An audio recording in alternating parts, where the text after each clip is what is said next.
Oye, país, buenas noches, oye, país, yo soy Rudy González, gracias por su compañía en esta hora.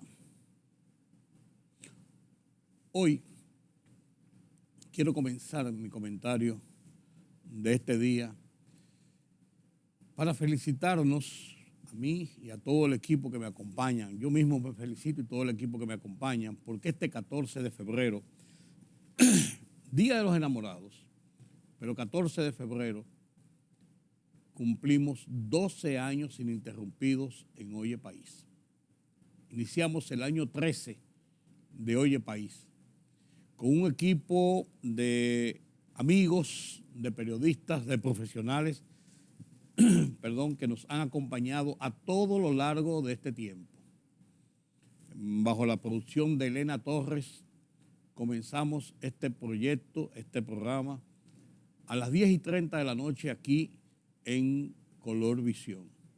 Después aumentamos media hora a 11 y ahora estamos a esta hora, a las 12 de la noche, siempre con el apoyo de Domingo Bermúdez, del equipo que nos acompaña aquí en Color Visión. Desde el que nos recibe en las puertas de este edificio de Color Visión cada noche, hasta el máster, que es el encargado ya de poner la parte final y subirlo para que el programa llegue hasta sus hogares a través de la magia de la televisión. Quiero dar las gracias por su atenta participación, su entusiasta participación, su colaboración en este programa. Minerva, Crowley, Edward, Práxede, Belkis, Padilla, los muchachos del piso, Marcial, el máster, todos los que hacen posible este programa, las maquillistas, varias, por tantos años que nos han acompañado. Qué bueno, qué feliz me siento de poder decir esto con alegría, con satisfacción. Este programa, como digo, lo comenzó la producción Elena Torres, quien casó hace unos años y vive en los Estados Unidos con su esposo y su familia que ha formado, y dejó las riendas en manos de Rodolfo Rodríguez, nuestro productor, que continúa con nosotros cada día, cada noche, entre la búsqueda cotidiana de las ilustraciones, de hacer una buena edición, para llevar a ustedes un programa de calidad. Y esa es la idea, llevar un programa de calidad cada noche. El proyecto de migración ha sido, lógicamente, el tema central y el tema principal que ha acompañado al país en la última semana. Y el presidente de la República hizo bien en retirarlo. Se prevía que iba a tomar esta decisión de retirarlo del Congreso Nacional por el revuelo que ha armado este proyecto. Esto surgió con la Convención de Palermo en el año 2000, cuando se comenzó a buscar mecanismos internacionales lineales a través de Naciones Unidas, que fue quien convocó aquella convención para establecer mecanismos de control, de lucha contra la delincuencia organizada, especialmente relacionado con la trata de personas, con la esclavitud, el trabajo esclavizante, con la tortura, con el tema de los inmigrantes ilegales que son engañados en gran parte del mundo. El tema de la inmigración se ha convertido en los últimos tiempos, sin embargo, en un tema neurálgico para todos los países. Para Europa, con toda esa avalancha del Magreb africano que trata de llegar a las naciones europeas. Estados Unidos con su talón de Aquiles en la frontera con México, y toda Centroamérica, por ejemplo, con el problema que tiene individualmente cada país de cómo dejar pasar, de cómo contener, de cómo establecer prioridades, apoyos en unas ocasiones, otras veces restricciones para la gran cantidad de inmigrantes que hacen tráfico por todo Centroamérica para llegar hasta México y de ahí tratar de cruzar hacia los Estados Unidos al sueño americano. Que no decir de la experiencia y la odisea del famoso cruce del Darién, que va desde las selvas colombianas, cruzando todo hasta llegar a Panamá. Miles de personas se arriesgan todos los años en esta aventura, en esta odisea, niños, adultos, ancianos, que sufren los rigores de la selva. Drama. Entonces, desde entonces viene tratándose de buscar mecanismos para armonizar políticas de conjunto, idóneas, que tengan coherencia en la lucha contra este crimen organizado que tiene que ver con el tráfico de personas.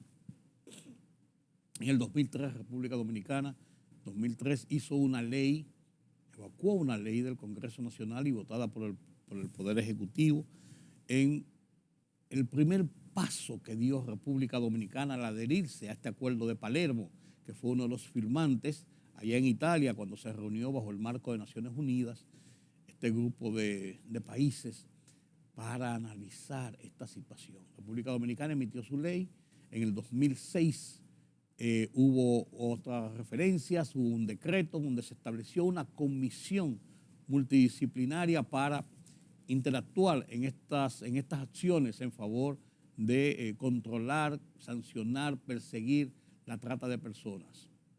Después han venido otros acuerdos, otros decretos y, en fin, llegamos al 2022, donde las presiones, principalmente de Estados Unidos, han sido muy fuertes sobre los países de América Latina por el problema que tienen del cruce de miles y miles de personas por todo el continente hasta llegar a las fronteras de Estados Unidos para tratar de buscar ese sueño americano. Y dentro de esas presiones se han planteado enmiendas a las leyes sobre el tema para tratar de establecer un nuevo protocolo, esta vez más sobre los inmigrantes, aunque se trata y se busca el mecanismo de la trata de personas, principalmente con la explotación sexual. Pero el tema central neurálgico es el tráfico de migrantes indocumentados, ilegales, en las peores condiciones que una persona, una familia puede recibir para tratar de llegar a los Estados Unidos. La República Dominicana se inscribió en esto y el 22 de diciembre pasado sometió al Congreso Nacional un proyecto de ley. Pero no se dijo nada, lo sometió el Poder Ejecutivo, pero no se dijo nada. Y ahora sabemos que en la construcción de este proyecto de ley actuaron la Cancillería, actuó Migración, algunas organizaciones relacionadas con el tema de los inmigrantes y se sometió. Participación Ciudadana colaboró, que es las personas idóneas de la sociedad civil.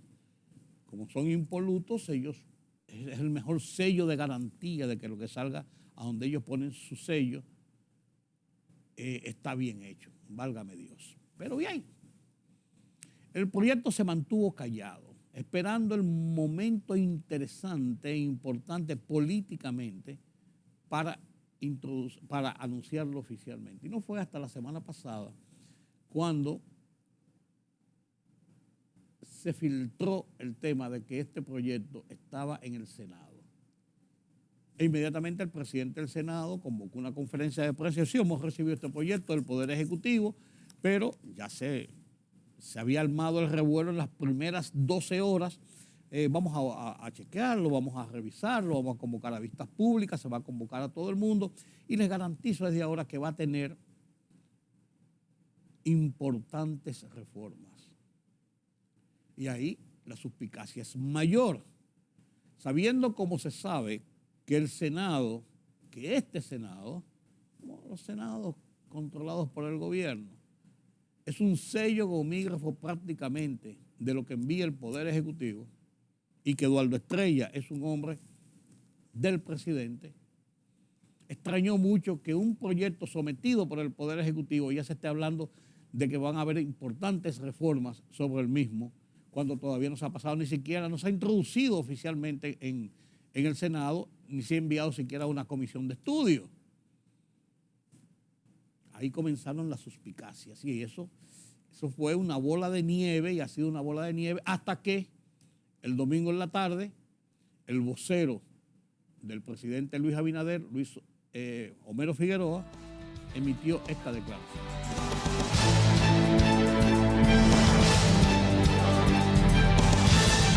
Como vocero del presidente Luis Abinader, reitero la posición oficial. Este gobierno no aceptará ningún acuerdo o norma que nos convierta en receptor de ciudadanos haitianos afectados por la inestabilidad política en Haití. La razón es simple. Como país de recursos limitados, el suministro de servicios públicos a la población migrante irregular impacta negativamente las políticas sociales dirigidas a los ciudadanos dominicanos. En este sentido, respondiendo a la inquietud ciudadana producida por el proyecto de ley integral sobre trata de personas, explotación y tráfico ilícito de migrantes sometido por el Poder Ejecutivo al Congreso Nacional, el presidente Luis Abinader instruye retirar del Congreso dicho proyecto para lograr el consenso público necesario que permita su reintroducción en un plazo no mayor a los 45 días.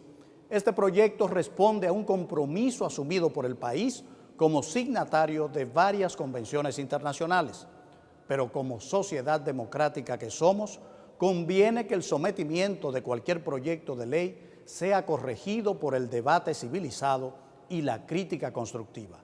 Recuerden que somos un gobierno que escucha.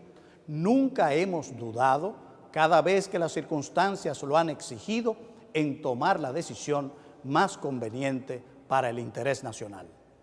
Tengamos presente que la ausencia del imperio de la ley en Haití implica riesgos políticos, sociales, económicos y de seguridad permanentes para la República Dominicana.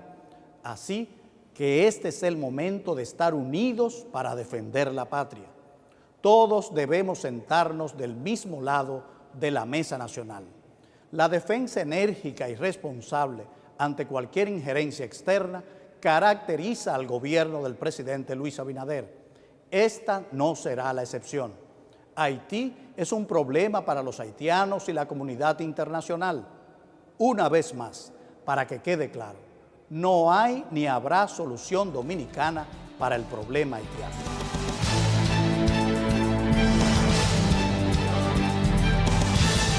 Al final de cuentas, entonces, el proyecto es retirado de las cámaras. El proyecto que en esta ocasión trata más el tema de los inmigrantes que el tema de la trata, aunque así se llama el proyecto, así se titula el proyecto, no es menos cierto que también tiene una serie de articulados que la verdad que chocan de frente hasta con la lógica nacional. En un gobierno donde Luis Abinader ha llevado la bandera, y hay que reconocérselo, de la lucha para tratar de buscar que la comunidad internacional, que los organismos internacionales traten de buscarles vías de solución a la crisis político-económico-social que vive Haití. Porque una explosión en Haití, nosotros vamos a tener seria pulmonía si tosen allá. Esa es la realidad.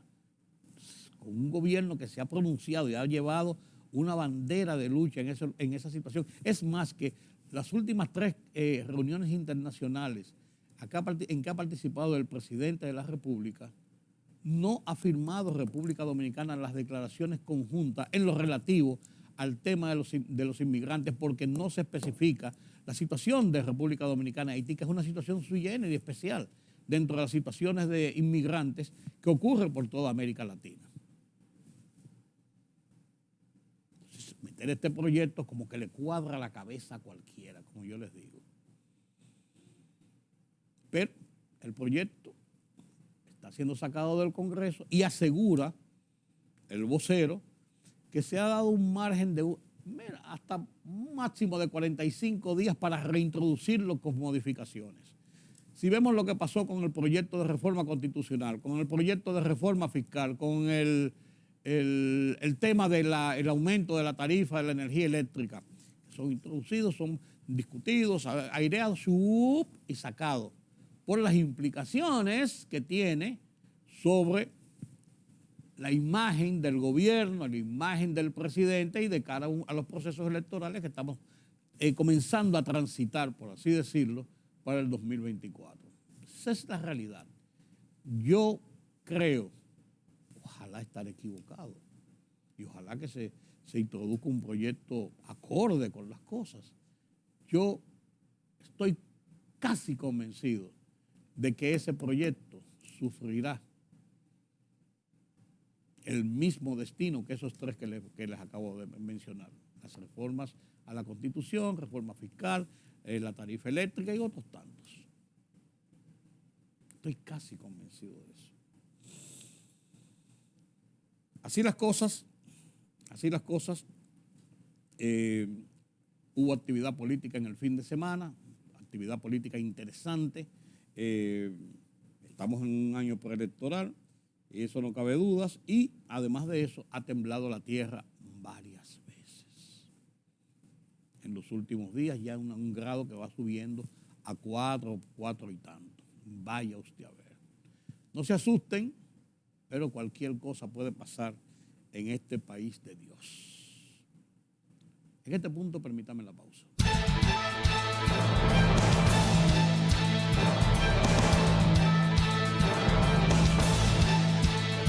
El canciller de la República, Roberto Álvarez, respondió a las declaraciones realizadas por el expresidente de la República, Leonel Fernández, respecto al proyecto de ley integral sobre trata de personas, explotación y tráfico ilícito de inmigrantes, aduciendo que las afirmaciones del expresidente ocultan falsedades e hipocresías de su parte. El funcionario indicó que en los próximos días revelará los detalles y datos de lo que calificó como franca manipulación con motivos políticos espurios.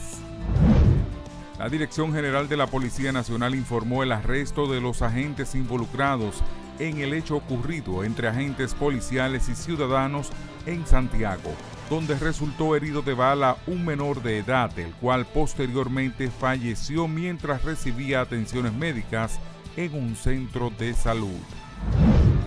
El presidente Luis Abinader participó en la presentación del parque temático Kathmandu Park Punta Cana, considerado el más moderno de Latinoamérica, y el inicio de la construcción de su nuevo hotel, lo que implicó una inversión superior a los 400 millones, una inversión económica realizada por la cadena hotelera Meliá Hotel International, de la mano de su socio Falcon Beyonds.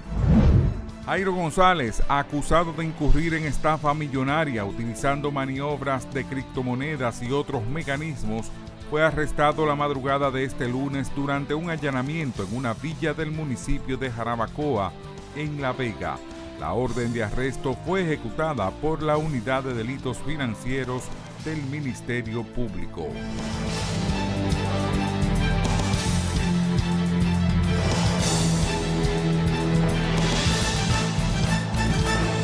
La libertad solo reside en los estados en los que el pueblo tiene el poder absoluto. Por el respeto a los valores democráticos y la dignidad del pueblo dominicano, el rumbo de la tarde, plural, objetivo, comprometido siempre con la verdad. Con Georgie Rodríguez, Rudy González y Ramón Colombo. Los poderosos ya están en el aire.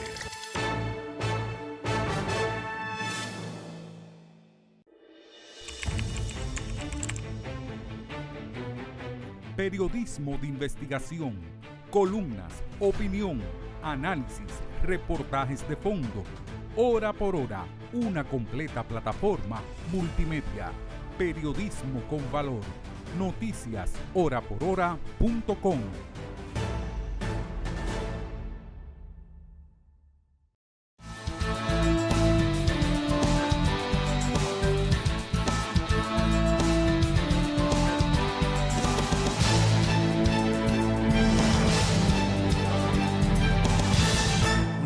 En el segmento anterior, en los últimos días en República Dominicana se han producido algunos temblores de tierra.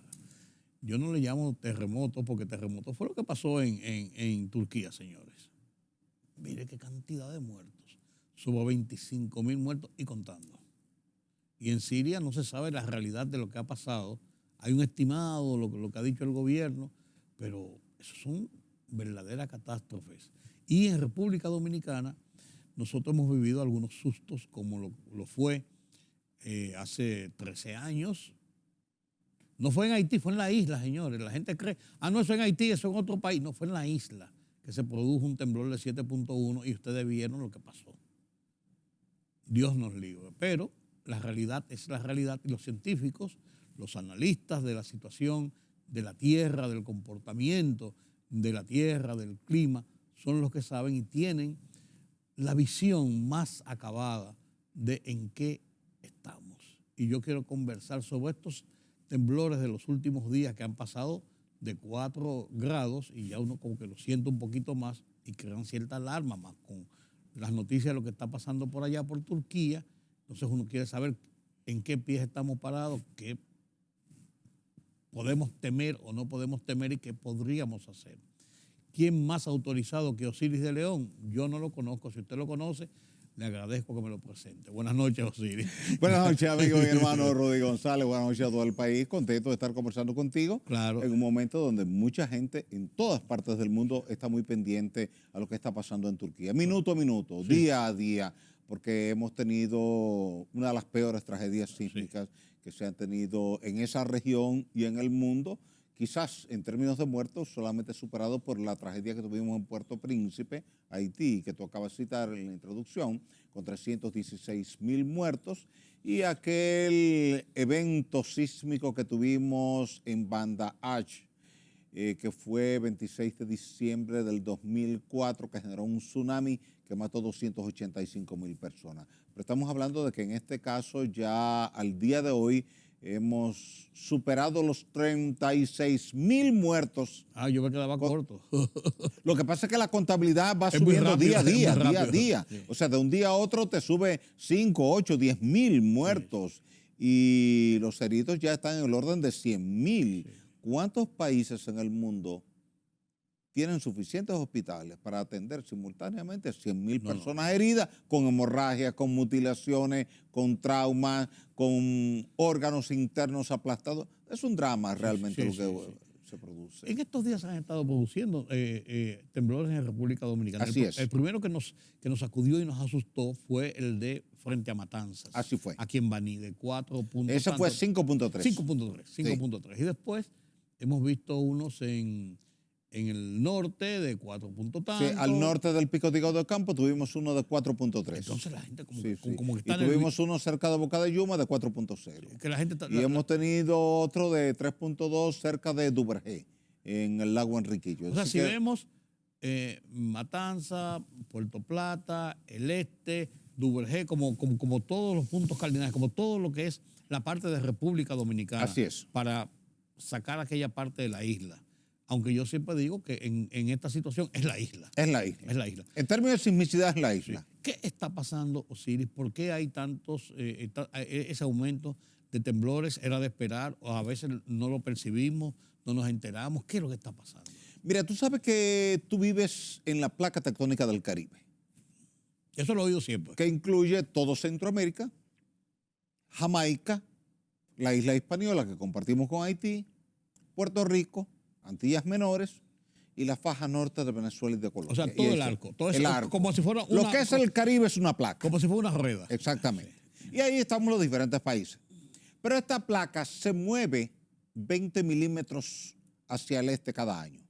¿Y por qué se mueve? Porque tú tienes un empuje que viene desde el Océano Pacífico y que lo ejerce un segmento de la placa del Pacífico que se llama placa de Cocos. Que esa placa empuja la parte sur de México y todo Centroamérica. Y como nosotros somos parte del bloque de Centroamérica, nos movemos. Sí.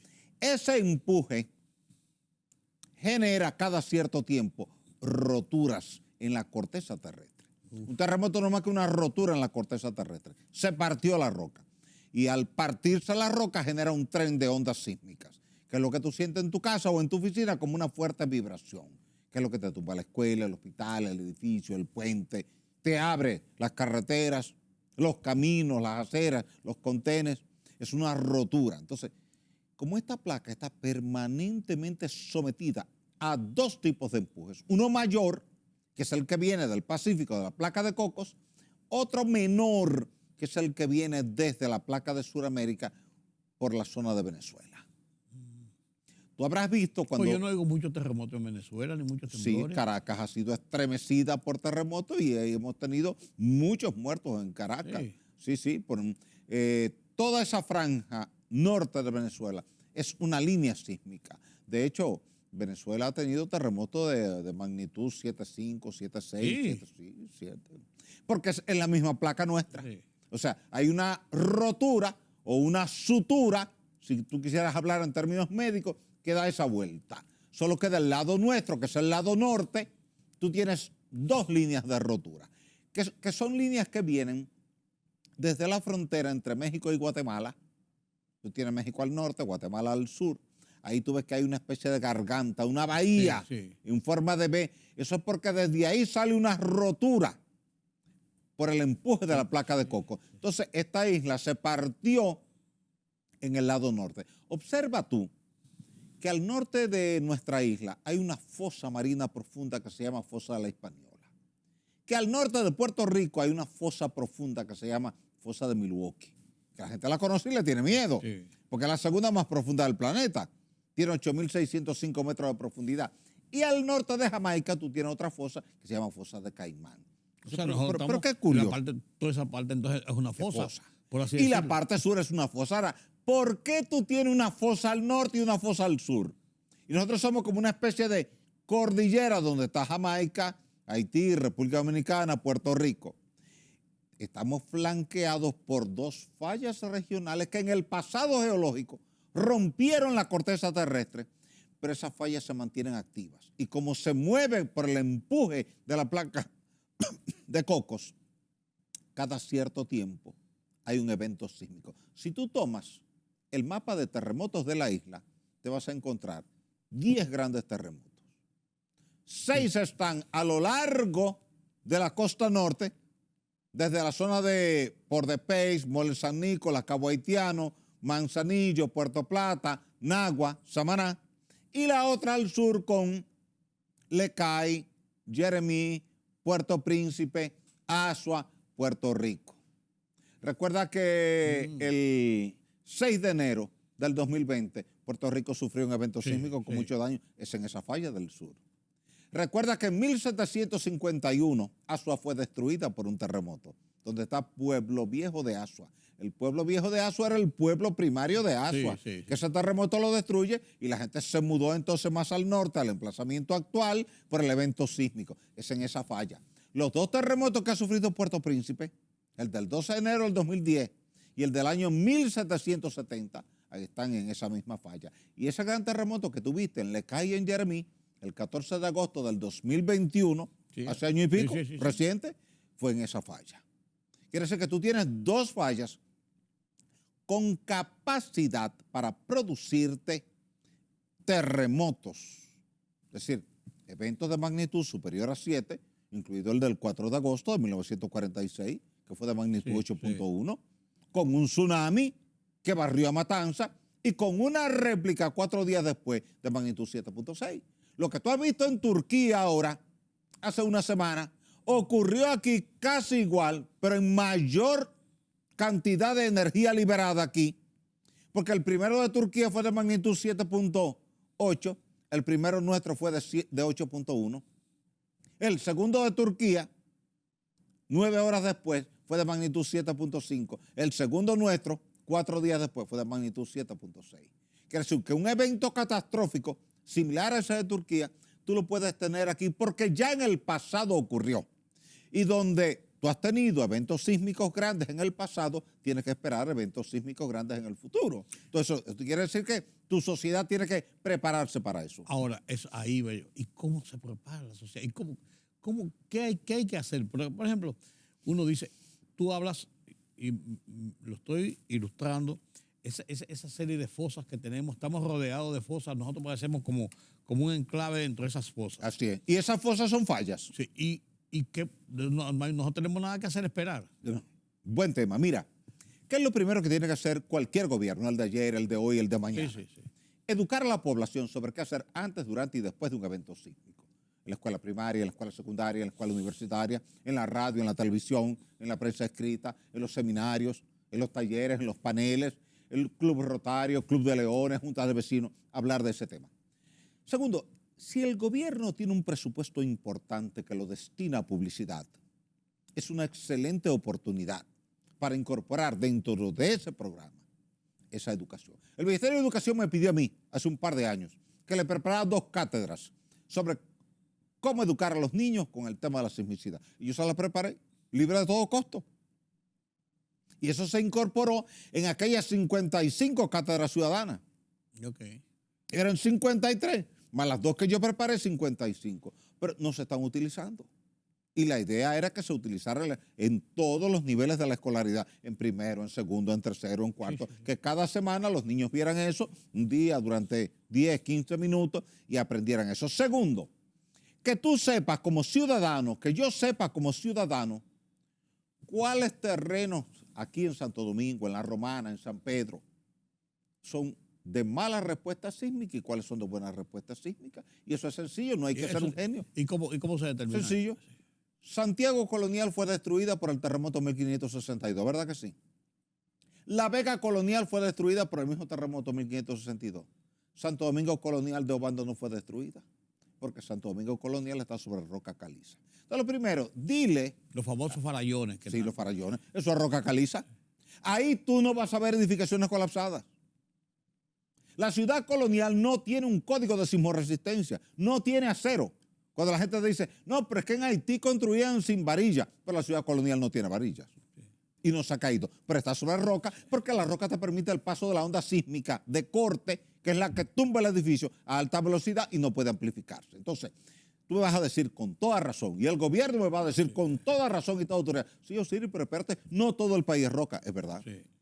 Ahora, si tú tienes roca en Naco, en Piantini, en Bellavista, en La Julia, en el Evaristo Morales, en Alma Rosa, y tú tienes arcilla en los Minas, en los Prados, en los Jardines del Norte, entonces separa los modelos constructivos.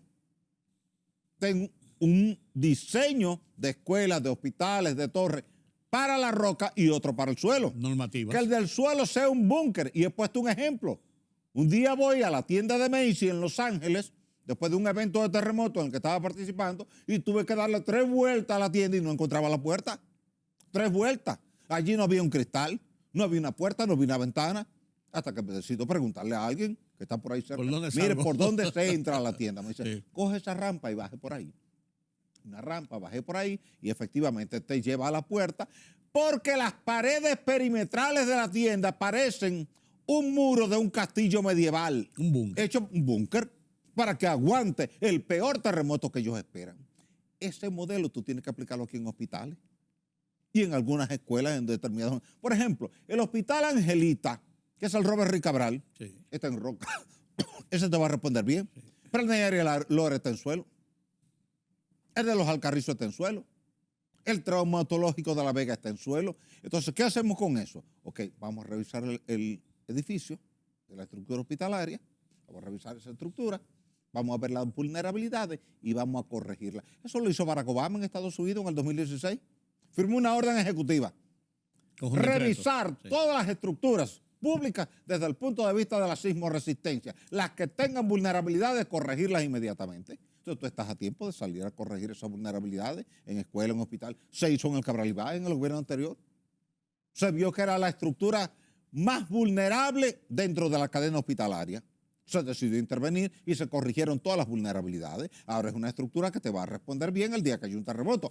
Hazle lo mismo a los demás hospitales y hazle lo mismo a las escuelas. Tengo entendido que el presidente de la República acaba de instruir que se revisen las escuelas que son vulnerables y que se corrijan. Pero hay que aclarar una cosa. Aquí hay una confusión en una parte importante de la ingeniería que entiende que la escuela vulnerable es la que está en una falla sísmicamente activa. No. Cuando Santiago fue destruido, el terremoto no fue en Santiago, ni fue la falla de Santiago, amplificó en Santiago. Sí. Con el terremoto de México en el 85, el epicentro no fue en el Distrito Federal, ni fue la falla del Distrito Federal. Fue en el estado de Guerrero, a 400 kilómetros, y donde amplificó fue en el suelo blando. Entonces la escuela vulnerable, Rudy, no es la que está sobre una falla sísmicamente activa, es la escuela que está en un suelo de mala respuesta sísmica. Y desde Bonao hasta Montecristi, todo ese valle del Cibao es un suelo de mala respuesta sísmica. Sí. Entonces ahí tú tienes que mandar todos tus ingenieros. El gobierno puede perfectamente contratar 500 ingenieros, 800 ingenieros, 1000 ingenieros, como en el presupuesto del mismo Ministerio de Educación. Que estamos mal utilizando ese presupuesto y tú lo sabes. Es una discusión pública que la gente entiende. ¿Por qué digo que lo estamos mal utilizando? Porque no ha dado el resultado que se esperaba en términos de subir la calidad del estudiante, que era lo que se buscaba con el 4%. Sí. Tú le estás dando 250.000 millones de pesos al año al Ministerio de Educación, pero era para subir la calidad de la educación y no ha subido. E incluso de la infraestructura que se estaba haciendo. Claro. Entonces tomemos una parte de ese presupuesto ahora y vamos a evaluar las escuelas que sean vulnerables y vamos a intervenir esas vulnerabilidades para corregirlas. Eso hay que hacerlo antes de que venga el evento sísmico. A mí y entonces, encima de eso ahora, que la gente sepa a través de esa campaña de radio y de televisión, en tu casa qué hacer, en tu oficina qué hacer, en tu iglesia qué hacer, en el supermercado qué hacer, en la junta de vecinos, en el local, ¿qué hacemos? Que la gente aprenda que en cualquier lugar donde esté, diga, ok, si estoy aquí, me pongo aquí, si estoy allí, me pongo allá. Y que tú tengas en tu cerebro todo un mapa de eso. Y que además, en lo adelante, ni el Ministerio de Obras Públicas, ni el Ministerio de Vivienda te autoricen un proyecto que pueda eventualmente lucir vulnerable. Que todo lo que sean torres habitacionales, depósitos de combustible, puentes, presas, escuelas, hospitales, sean revisados con un criterio de sismoresistencia sobre la base del evento catastrófico más reciente que tú has tenido, que es el de Turquía. Ahora nadie te puede argumentar desconocimiento. ¿Tú sabes por qué?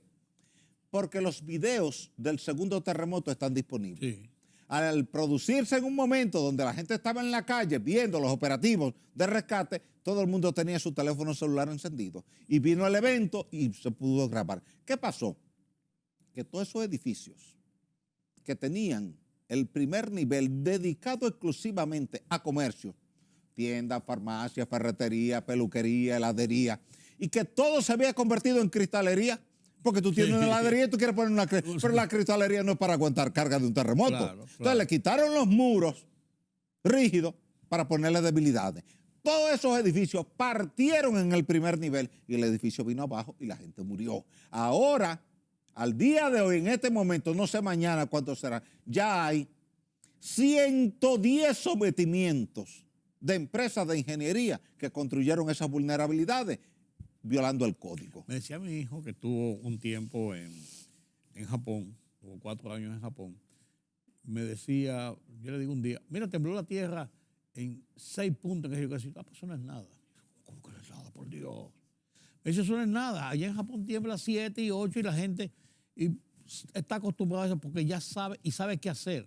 Entonces estaba viendo un video precisamente de un terremoto bastante fuerte en Japón, y se movían las estanterías y la gente se quedaba y cada uno iba buscando su sitio, porque hay una cultura de esto. A mí me cuadró la cabeza, te pongo esto como antecedente, me cuadró la cabeza cuando el director del Centro de Operaciones de Emergencia dijo en una declaración pública, no se lo critico, dijo la verdad quizás, que los operativos que se hacen de prevención de los simulacros, eso no tiene ningún efecto, ¿eh? Claro.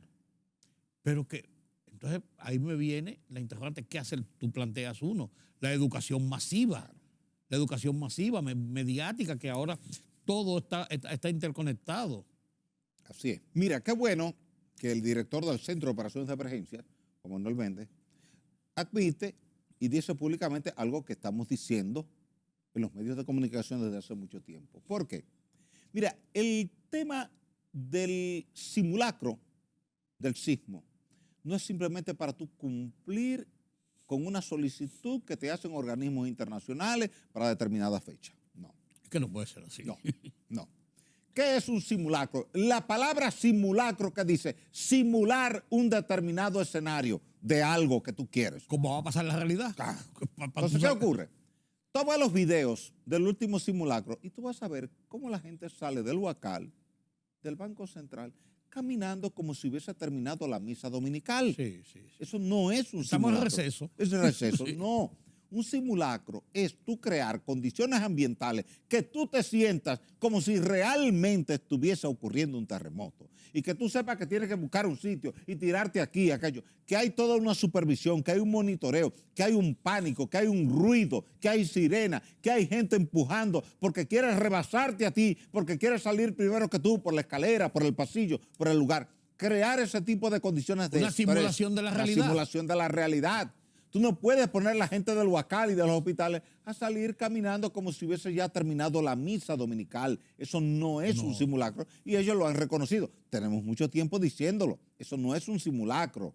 Porque, primero, el día del terremoto, nadie te va a avisar viene un terremoto. Claro tú vas que a salir por la primera puerta que tú encuentres. O por las medidas que tú has aprendido que Que debes has aprendido tomar. con el programa educativo que se está sugiriendo. Claro. Eso es lo que hay que hacer. Entonces ahí es donde hay que hacer un esfuerzo extraordinario entre la autoridad y la sociedad para ponernos de acuerdo cuál es el modelo que vamos a usar en ese sentido. No es simplemente que tú digas, bueno, ya cumplí, ya hicimos el simulacro de este semestre.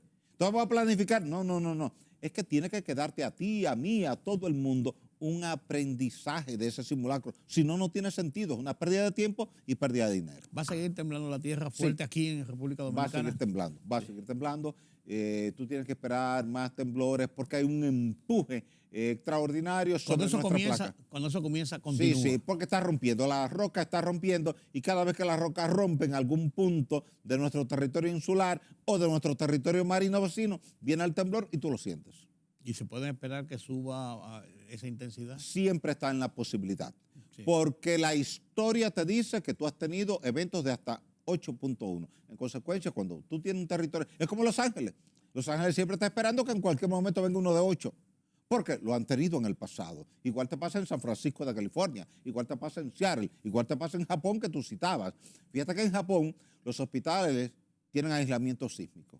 Pero las grandes torres también. Esas torres que tú ves que se mueven, Sí. y no se caen, no es por casualidad, a esas torres se le ha puesto o un aislante sísmico abajo o un amortiguador viscoelástico arriba, que cuando el edificio se va para acá, tiene un amortiguador que absorbe esa energía y entonces no la absorbe el concreto, para que entonces se pueda mover con facilidad. Hay otro que se le pone una especie de péndulo en contradirección, que cuando el edificio se mueve para acá, el péndulo se mueve al revés para forzarlo a que venga para acá. Y cuando el edificio se va para allá, el péndulo no se cae. O sea, el péndulo siempre va opuesto al movimiento del edificio para anularle parte de ese desplazamiento lateral que sufre el edificio. Son medidas que ellos han tomado. En México hay edificios así, en Chile hay edificios así, en California hay edificios así. Nosotros apenas estamos intentando hacer eso en el Hospital Regional de San Francisco de Macorís, que está en construcción. Desde el gobierno anterior, pues se recomendó que fuera con aislamiento sísmico, pero solamente se le está poniendo al área occidental, que es el área de cirugía. Debe llevarlo el hospital completo. Claro. Y yo soy partidario de que en lo adelante todos los hospitales que vayan a caer en suelos de mala respuesta sísmica, todos sin excepción, lleven aislamiento sísmico. Ahora, el que tú hagas en roca, por ejemplo, el que se hizo en Boca Chica recientemente y que yo hice los estudios para eso, digo, no, ese no necesita aislamiento sísmico porque tiene una roca que hace el papel del aislamiento sísmico. ¿Cuántos cafés te han invitado a beberte a ti para que tú le digas esas cosas?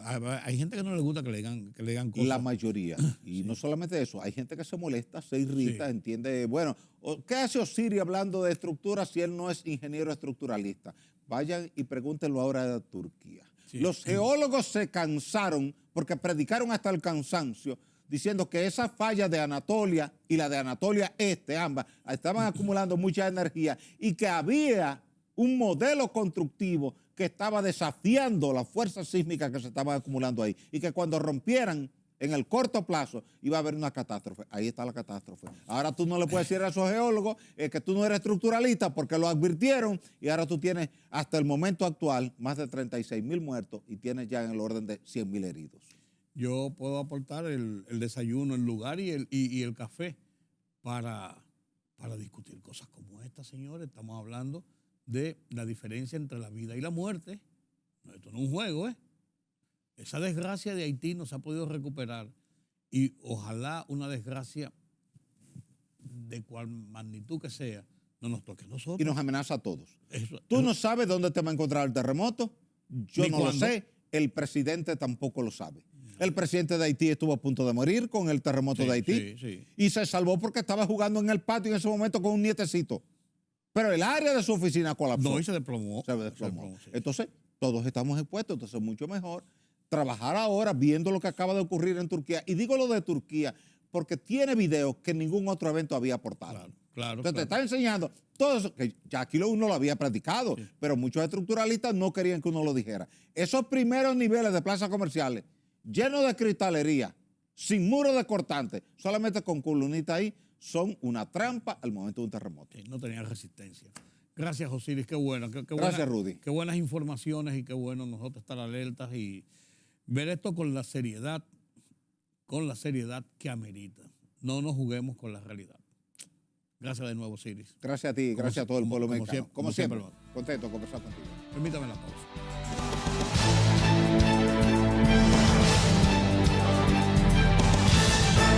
La libertad solo reside en los estados en los que el pueblo tiene el poder absoluto. Por el respeto a los valores democráticos y la dignidad del pueblo dominicano, El Rumbo de la Tarde, plural, objetivo, comprometido siempre con la verdad. Con Georgie Rodríguez, Rudy González y Ramón Colombo. Los poderosos ya están en el aire.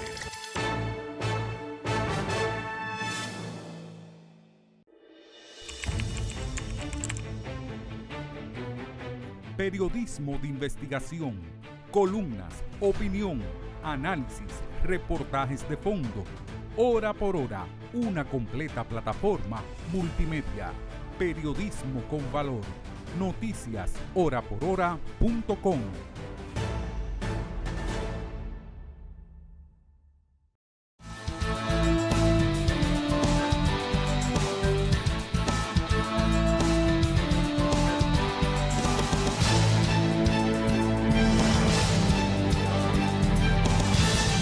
Nos comentaba el geólogo Osiris de León anteriormente, más de 35,000 personas ya están siendo contabilizadas oficialmente como víctimas, como muertos en el desastre del terremoto de Turquía y Siria.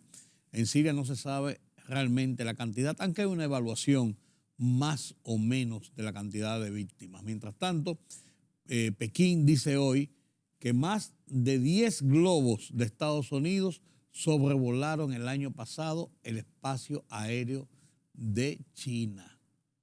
Vaya usted a ver cómo están las cosas. Pedro Vargas nos presenta las internacionales con estos y otros temas de interés nacional.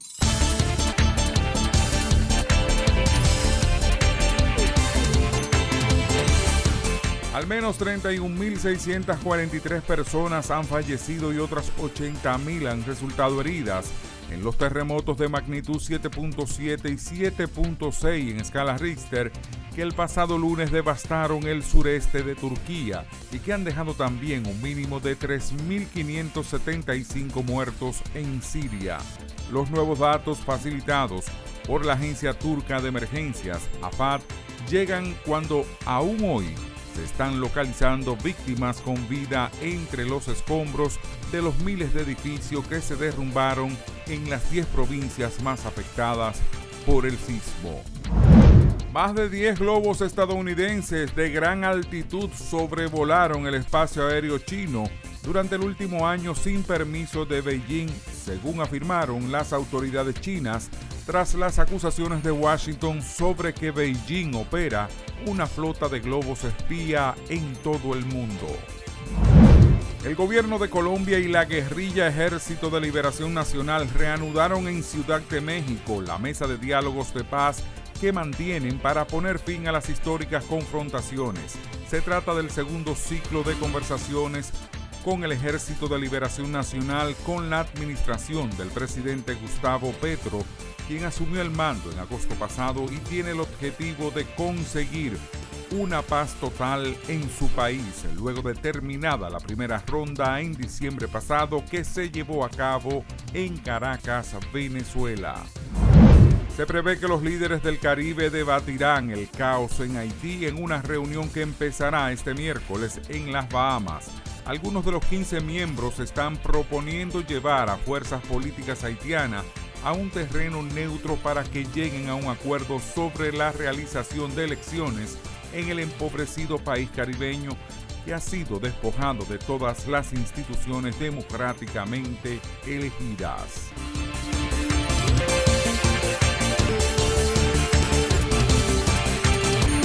Así llegamos al final de esta emisión de Oye País. Gracias por su compañía en esta hora. Yo soy Rudy González.